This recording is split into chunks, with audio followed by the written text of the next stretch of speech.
Team India Australia మధ్య జరిగిన test సిరీస్లో టీమిండియా చివరి టెస్ట్ ఓడిపోయి బీజీటీ సిరీస్ను కోల్పోయింది. డబ్ల్యూటీసీ ఫైనల్స్ అవకాశాలను చేజార్చుకుంది. ఇక సిడ్నీ టెస్టు ఓటమి తర్వాత గంభీర్ మీడియా సమావేశానికి హాజరయ్యాడు. ఈ సందర్భంగా గంభీర్ చేసిన వ్యాఖ్యలు హాట్ టాపిక్గా మారాయి. మీడియా సమావేశంలో ఒక విలేకరి జట్టులో సీనియర్ ఆటగాళ్లైన కోహ్లీ, రోహిత్ భవిష్యత్తు ఏంటి అని అడిగాడు.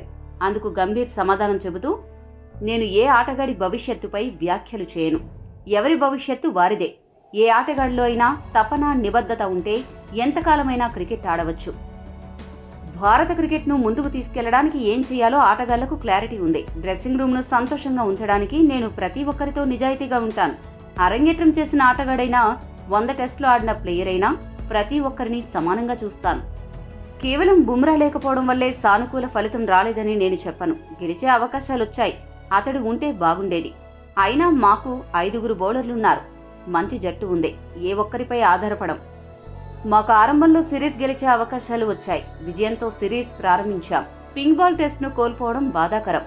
ఇక మెల్బోర్న్ టెస్ట్లో చివరి సెషన్లో సమిష్టిగా పోరాడితే ఆసీస్పై ఒత్తిడి పెరిగేది. కానీ అలా జరగలేదు. ఈ మ్యాచ్లో కూడా మాకు అవకాశాలు వచ్చాయి. తొలి ఇన్నింగ్స్లో తక్కువ స్కోరు కొట్టినా ఆధిక్యం దక్కించుకున్నాం. సెకండ్ ఇన్నింగ్స్లో 250 లేదా 300 టార్గెట్ ఇస్తే విజయావకాశాలు ఉండేవి. బ్యాటింగ్ లేదా బౌలింగ్ ఏ ఒక్క విభాగాన్నో నేను తప్పుపట్టను. మొత్తంగా మా జట్టు మెరుగుపడాల్సిన అవసరం ఎంతైనా ఉంది. మా జట్టులో చాలా సానుకూల అంశాలున్నాయి. చాలా మంది కుర్రాళ్లకు ఇది తొలి పర్యటన. చాలా కఠిన పరీక్ష. సిరాజ్ అద్భుతమైన పోరాట స్ఫూర్తి చూపించాడు. బుమ్రా అద్భుతంగా రాణించాడు. జైస్వాల్ పరుగులు సాధించాడు.